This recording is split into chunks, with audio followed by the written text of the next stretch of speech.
World of বিধান YouTube চ্যানেলে আমি বিধান আমার চ্যানেল ভিজিট করার জন্য আপনাকে নমস্কার জানাই। दिल्ली में पाकिस्तान टीवी दिखा सकते हैं? दिल्ली भारत का हिस्सा है, कश्मीर भी भारत का हिस्सा है ना, तो वहां पाकिस्तान टीवी कैसे चलाते थे? जिन्ना वाले नोट पाकिस्तान में कैसे चलते हैं? या तो गांधी जी वाले नोट चलते हैं। हम जो नोट इस्तेमाल करते हैं उसमें गांधी जी की तस्वीर बनी है। पाकिस्तान में कश्मीर में जो नोट चलते थे उसमें जिन्ना की फोटो है। इसका मतलब कहीं ना कहीं ये जो डबल इंजन की सरकार थी और ये जो दो परिवार थे ना, मुफ्ती और अब्दुल्ला वाले, इन्होंने उस पर रोटियां सेकी। इन्होंने कश्मीरी हिंदुओं को मार के भगाया। जो ये सब कुछ चला उसमें चुपचाप मौन व्रत पे थे। ये विदेशों में जाके अय्याशी करते थे और यहाँ जो सरकार थी, जो यहाँ संसद था, उस पर मौन व्रत था। आप कल्पना नहीं कर सकते किसी के बच्चे के सामने उसकी माँ को नंगा करके जब उसका बलात्कार होता है, और इस बारे में हम चर्चा भी ना करें। इसमें कोई फिल्म बनी तो फिल्म में रिलीज मत होने दो, लोगों को सच मत जाने दो। जिनकी हिम्मत है वो 19 जनवरी को जंतर मंतर पे जाया करें, जहां पे सारे कश्मीरी हिंदू इकट्ठा। जिस तरीके से अफगानिस्तान से बहुत सारे परिवार भारत भाग के आए, आज उनको शरण मिला, आज वो नौकरी कर रहे हैं, जगह जगह रह रहे हैं। कश्मीरी हिंदुओं को तो टेंट के अलावा कुछ मिला ही नहीं। मतलब जो कश्मीरी हिंदुओं के पास अपना घर, अपना मकान, सब कुछ था, उनको रातों रात कहा गया कि तुम छोड़ के भागो। और कश्मीरी हिंदू भाग जाएं लेकिन अपनी बेटियों और अपनी पत्नियों को छोड़ के जाएं। क्यों? तुम्हारे बलात्कार के लिए। और 32 साल से सच छुपा हुआ है, हम इसको बताएं ना, इस पे पिक्चर ना बने। और जब पहली बार पिक्चर बनी है तो उसके बाहर लोग पुलिस वालों को खड़ा कर दे रहे हैं ताकि बवाल ना हो। चलो सेफ्टी सिक्योरिटी के लिए कर रहे हैं। आपको पता होगा कई सारे सिनेमा हॉल के बाहर हाउसफुल का बोर्ड है, अंदर जाके पता चलता है कि पूरा हॉल खाली है। बॉलीवुड माफियाज किस तरीके से काम कर रहे हैं। इसी तरह कंगना रनौत की थलाईवी आई। मैं खुद अपने एनजीओ के बच्चों को थलाईवी दिखाना चाहती थी, पर थलाईवी की टिकट दिल्ली में बहुत रेयर सिनेमाज में लगी थी। मैं खुद अपनी ऑफिस से अपने लोगों को सबको स्पॉन्सर करूंगी कि कश्मीर फाइल जरूर देखने जाएं। और जो लोग बहुत भाईचारे की बात करते हैं उनसे पूछा जाए कि कश्मीर में क्या कश्मीरी हिंदू जब वापस जाके रहेंगे तो उनको सेफ्टी सिक्योरिटी से वहां के भाईजान लोग रहने देंगे? ये बहुत बड़ा सवाल है। लेकिन मैम, ये जो बात आप कर रही है, प्रोपेगेंडा कह रहे हैं कि जो पूरी की पूरी मूवी है ये हिंदू कट्टरता को बढ़ाने की कोशिश की जा रही है, अल्पसंख्यकों को दबाने की कोशिश की जा रही है, जो बुद्धिजीवी है। एक सेकंड, कैसी बात कर रहे हैं आप? मुझे जरा बताइए। देश की आज़ादी के समय इस देश में 7 करोड़ मुसलमान थे। आज हमारे पास 30 करोड़ मुसलमान हैं। बहुत सारे मुसलमान बच्चों को मैं खुद पढ़ाती हूँ, लिखाती हूँ, बहुत सारे बच्चों को मैं स्पॉन्सर करती हूँ। मुझे बताइए कि जो एक आबादी है वो बढ़ रही है, खा रही है, पी रही है, वो हिजाब पहने न पहने, वो मस्जिद जाए न जाए, वो पूजा करे, उसकी मर्जी। हमारे देश में हर मुसलमान स्वतंत्र है, उसको जो पढ़ना है, हिंदी पढ़ना है, उर्दू पढ़ना है, अंग्रेजी पढ़ना है। लेकिन क्या कोई मार के भगा रहा है उनको? मार के तो अफगानिस्तान में भगाया ना। अफगानिस्तान से लोग भाग के आए ना, यहाँ पे तालिबानियों की बर्बरता से भाग के आए ना। तो कश्मीर से जब कश्मीरी हिंदुओं को मार के भगाया, और ये बिट्टा कराटे और जो लोग भी हैं ये इंटरव्यू देते हैं, बड़े बड़े इंटरव्यू चलते हैं जिसपे खुलेआम कहते हैं कि हाँ मैंने इतने कश्मीरी हिंदुओं को मारा, स्थानीय लोगों ने मेरी मदद की। जो गुनहगार है वो कई साल तक जेल नहीं जाता है, वो बलात्कार करता है, वो लड़कियों के कपड़े नोचता है, उनके अंग नोचता है, बलात्कार करने के बाद उनको जिंदा आरी पे काट देता है, छोटे छोटे बच्चों को लाइन में खड़ा करके गोली मार दी जाती है। चर्चा ना हो इस बारे में। तुम्हें बलात्कार करने में शर्म नहीं आई, तुम्हें लोगों को मार के भगाने में शर्म नहीं आई, हम इस बारे में बात कर रहे हैं तो उसमें शर्म आनी चाहिए हमें। इसको हम सेक्युलर कहते हैं।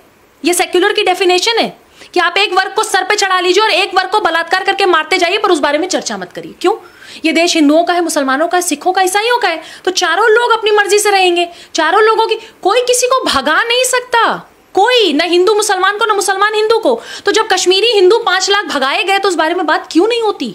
जब छोटी छोटी बच्चियों को बंगाल में रोहिंग्या मुसलमान बलात्कार के लिए ले जाते तो क्यों नहीं चर्चा होती? सिर्फ कश्मीर की बात नहीं है, यही बंगाल सीए का जो प्रोटेस्ट था जो दिल्ली में हमने देखा, वो एक छोटा सा हिस्सा है जो कश्मीर में हुआ, वो एक छोटा सा हिस्सा है जो अफगानिस्तान में हुआ। आप अगर अभी भी आवाज नहीं उठाएंगे तो यकीन मानिए जो कश्मीर में हुआ, जो बंगाल में हुआ, जो पीएफआई पूरे देश में कर रहा है, जो आतंकी संगठन पूरे देश में कर रहा है, ये पूरे देश में हर राज्य में होगा। मैं लास्ट और आखिरी सवाल पूछता। प्रधानमंत्री ने इसका खुद प्रमोशन किया, प्रधानमंत्री प्रमोशन नहीं कहेंगे, उन्होंने चर्चा की। इसके बाद ये मूवी और रातों रात वायरल हो रही है। एक सेकंड, प्रधानमंत्री ने इसका प्रमोशन, जो आपने कहा प्रधानमंत्री ने इसका प्रमोशन नहीं किया, प्रमोशन है, चर्चा की। इसका प्रमोशन कर रहे हैं। हम सिर्फ ये कह रहे हैं कि जो 32 साल पहले गिरजा टिक्कू के साथ हुआ, लेट द वर्ल्ड नो, दुनिया को जानने दीजिए कि गिरजा टिक्कू कौन थी। पता चलने दीजिए कि एक 23 साल की टीचर थी जो अपनी सैलरी लेने गई थी और उसका बलात्कार करने के बाद उसके पड़ोसी ने ही उसको जिंदा आरियों पे काट दिया। क्यों नहीं बात करें इस बारे में? हम दूरदर्शन के वो अधिकारी के बारे में क्यों नहीं बात करें कि जो अपने ऑफिस से आ रहे थे और उनको काट के उनके बॉडी को फेंक दिया गया और जानवरों के बीच में खिला दिया? इस बारे में क्यों नहीं बात करें? पति के खून से सने हुए चावल को महिलाओं को कश्मीर में खिलाया गया, नहीं खाओगे तो तुम्हारे बच्चों को मार देंगे, नहीं खाओगे तो तुम्हारे कपड़े नोच लेंगे, नहीं खाओगे तो बलात्कार कर देंगे, इस पर चर्चा ना हो। हम इसको सेक्युलरिटी कहते हैं। ये सेक्युलर, हम डेमोक्रेटिक कंट्री में रहते हैं जहां सबको अधिकार है। 23 साल से टेंट में रहते हैं कश्मीरी पंडित, वहां के करोड़ों की अपनी संपत्ति छोड़ के दिल्ली में और जगह जगह 1 BHK 2 BHK में रह रहे हैं। जो ये प्रोपेगेंडा कह रहा है ना, उसको जरा कहिए कि कश्मीरी पंडितों से अगर आंख मिलाने की आपकी हिम्मत है, जरा जवाब दीजिए कि 32 साल तक यहाँ की क्या संसद नहीं थी क्या? सब पार्लियामेंट नहीं होता था क्या? नेता मर गए थे क्या? एक्टिविस्ट मर गए थे क्या? सारे एक्टिविस्ट जिंदा थे, नेता जिंदा थे, पत्रकार जिंदा थे, लोग जिंदा थे। चर्चा क्यों नहीं हुई इस बारे में? क्यों हाथरस के बारे में चर्चा होती है? क्यों कश्मीरी पंडित के बारे में बात चर्चा नहीं होती? क्यों गिरजा टिक्कू के बारे में चर्चा नहीं होती? क्यों टपलू साहब के बारे में चर्चा नहीं होती? इन लोगों के क्यों कौल साहब के बारे में चर्चा नहीं होती, जिनको बर्बरता से काट दिया, मार दिया? क्यों नहीं बात करते हम इस बारे में? हम डरते हैं। और अगर जो मुंह खोलेगा आप ये कहेंगे कि नहीं नहीं देखो ये कट्टरता की बात करते हैं। अरे अफगानिस्तान से आए हुए मुसलमानों को भारत ने दिल से लगाया। छोटे छोटे बच्चों को हम पढ़ा रहे हैं जो अफगानिस्तान से आ रहे हैं कि छोटे बच्चों, मासूम बच्चे, इनकी क्या गलती है? जो किया तालिबान ने किया।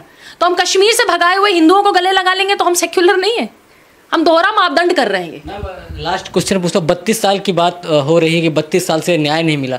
बॉलीवुड ने 32 साल में ऐसी फिल्में क्यों नहीं बनाई आपकी नज़र में? बॉलीवुड की हिम्मत, हैसियत, औकात तीनों नहीं है। अगर होती तो सुशांत सिंह राजपूत के केस में जिस तरीके से चुप हैं, आज तक ये चुप हैं। आपने देखा कि कश्मीर फाइल्स की तारीफ वर्ल्ड में लोग कर रहे हैं। मैं वीडियोस देख रही हूँ, लंदन, अमेरिका, ऑस्ट्रेलिया, जो जो जहाँ रह रहा है वो वहाँ के मतलब भारत माता की जय के नारे लग रहे हैं। मैं जब सिनेमा हॉल में गई दिल्ली में तो फिल्म के बीचों बीच भारत माता के जय के नारे लग रहे हैं। आप जिस देश में रहते हैं, जिस धरती पे रहते हैं, जो धरती हमारा बोझ सहती है वो हमारी माँ है। हम भारत माता की जय कहेंगे तो हम भाजपाई हो जाएंगे, संघी हो जाएंगे। मतलब जितने लोग देश की आज़ादी में लड़े थे 1947 से पहले, सारे संघी थे। जो जो देश के लिए, भारत माता के लिए अपनी जान दे गए वो सब संघी थे। जो रानी लक्ष्मीबाई संघी थी क्या? वो भी भारत माता की जय करती। उन्होंने तो भारत माँ के लिए मतलब जान दे दी अपनी। भगत सिंह ने अपनी जान दे दी, फांसी पे लोगों को चढ़ा दिया गया। तो भारत में जो भी थे 1947 से पहले वो सब के सब क्या मतलब सब संघी थे, भाजपाई थे? कैसी बात आप लोग कर रहे हैं? मतलब 32 साल से अगर किसी सच को छुपाया गया, बॉलीवुड की हैसियत नहीं थी। Hats off. ये पिक्चर देखने के बाद एक चीज जरूर समझ में आई कि पूरे फिल्म में अनुपम खेर ने एक तख्ती हाथ में रखी थी जिसमें लिखा था कि अनुच्छेद 370 हटाओ, 35A हटाओ। Thank you to prime minister कि उन्होंने आते ही 7 साल के कार्यकाल में जो आतंकवाद का जड़ था, क्योंकि कोई भी भारतीय, मैं दिल्ली में रहती हूँ, मैं बनारस से हूँ, मैं कश्मीर में जमीन नहीं खरीद सकती। अरे भैया मेरा देश, मेरा राज्य, इतना खूबसूरत स्वर्ग कश्मीर, मैं वहां जमीन, मेरे पास पैसा होगा, मेरी हैसियत होगी तो मैं खरीदूंगी। मैं नहीं खरीद सकती थी क्योंकि अनुच्छेद 370 था। आपसे कश्मीर को पहले ही काट के रखा गया है। Thank you to prime minister जिन्होंने अनुच्छेद 370 हटाया और दिल्ली से लेके, कश्मीर से लेके और वहां तक के सारी चीजों को एक साथ जोड़ा। अब वो हमारा अभिन्न अंग है, हमेशा रहेगा। जिसको भी ये गलतफहमी है कश्मीर के बारे में, वो अब जवाब युवा खुद देंगे। और बदलता हुआ भारत आपको 2014 के बाद दिख रहा है, नहीं जिसको दिख रहा होगा वो सिनेमा हॉल्स में चला जाए, उसको बदलता हुआ भारत दिखेगा। इस समय हिजाब की बड़ी चर्चा हो रही है, हिजाब पे चर्चा हो रही है, कश्मीरी पंडितों पर चर्चा नहीं हो रही। अगर फारूक अब्दुल्ला की बात करें, उनके बेटे उमर अब्दुल्ला, वो कह रहे हैं कि हिजाब गलत तरीके से हटाया जा रहा। महबूबा मुफ्ती हैं, ओवैसी सब कश्मीर फाइल्स में नहीं बोल रहे। अब्दुल्ला और महबूबा मुफ्ती जैसे परिवारों ने तो रोटियां सेकी हैं कश्मीर में। केंद्र से जितना पैसा कश्मीर के लोगों के लिए, जो कश्मीर में हिंदू, मुसलमान, सिख, ईसाई जो भी रहते थे, जैन धर्म, उन सब लोगों के लिए, शिक्षा के लिए, नौकरी के लिए जितना पैसा आया, इन 2 परिवारों ने खाया उस पैसे को। अनुच्छेद 370 के बाद इनकी दुकान हो गई बंद। अब्दुल्ला साहब ने कल एक ट्वीट किया जिसमें उन्होंने कहा है कि हिजाब जो है हटाना वो महिलाओं का राइट है। आप कौन से स्कूल में गए हैं जहाँ पे स्कूल यूनिफॉर्म नहीं चलती? मैं तो जिस स्कूल में पढ़ी हूँ बचपन से लेके आज तक, वहाँ यूनिफॉर्म होती थी। स्कूल यूनिफॉर्म, स्कूल्स में यूनिफॉर्म क्यों रखे जाते हैं? क्योंकि स्कूल में जितने बच्चे पढ़ते हैं वो सब वही यूनिफॉर्म पहन के आए, तो कोई गरीब अमीर न लगे, कोई धर्म जाति का भेद न लगे। एक ही सफेद शर्ट और जो भी नीचे यूनिफॉर्म होती है वो सब बच्चे पहन के आते हैं। स्कूल यूनिफॉर्म से चलेगा। आप आज कह दीजिए कि स्कूल में आप हिजाब पहन के आइए, कल कह दीजिए बुर्का पहन के आइए। हिंदू बच्चे कहेंगे जी मैं तो राम नामी दुपट्टा पहन के जाऊंगा। सिख बच्चे कहेंगे कि मैं अपने वेशभूषा में आऊंगा। ईसाई कहेंगे मैं तो अपनी वेशभूषा में। तो यूनिफॉर्म का क्या मतलब रहा? तो यूनिफॉर्म हटा देना, भारत सरकार पूरे देश भर से यूनिफॉर्म हटा दे और कह दे कि तुम अपने अपने धर्म का प्रचार करो स्कूलों में। स्कूल धर्म का प्रचार के लिए, क्या धर्म का प्रचार करना तो मंदिर जाइए, मस्जिद जाइए। गुरुद्वारे जाइए, चर्च जाइए, स्कूल सिर्फ पढ़ने आइए, राजनीति मत करिए। और हिजाब से और किसी भी ऐसे चीजों से वुमेन राइट्स की बात मत करिए। अब्दुल्ला साहब की हिम्मत हैसियत नहीं थी कि जब तालिबानी जो है अफगानिस्तान में काटते हैं, मारते हैं, तब वहां नहीं बोलते। तब उन मुसलमान बच्चियों को जब काट दिया जाता है, मार दिया जाता है, तब वहां बोलने नहीं आते। ये वो लोग हैं जिन्होंने अनुच्छेद 370 के अंडर में पूरे कश्मीर का पैसा खाया है। ये वो लोग हैं जो 5 लाख कश्मीरी हिंदुओं को भगाने का श्रेय जिनको जाता है। ये डबल इंजन की सरकार जो वहां थी, इन्होंने उनको भगाया है। मैं तो कहती हूँ कि इनकी प्रॉपर्टी सीज करनी चाहिए। इन्होंने जितना जनता का पैसा खाया वो सारी प्रॉपर्टी सीज हो और 5 लाख हिंदुओं में बांट दी जाए प्रॉपर्टी, क्योंकि हिंदुओं की प्रॉपर्टी तो ये जिहादी लेके बैठे हुए हैं वहां पे। बागान किसी और के, जमीन किसी और का, घर किसी और का, रह कोई और रहा है। मतलब पेपरों पे नाम बाप दादाओं का है, रह कोई और रहा है। कैसे भाई?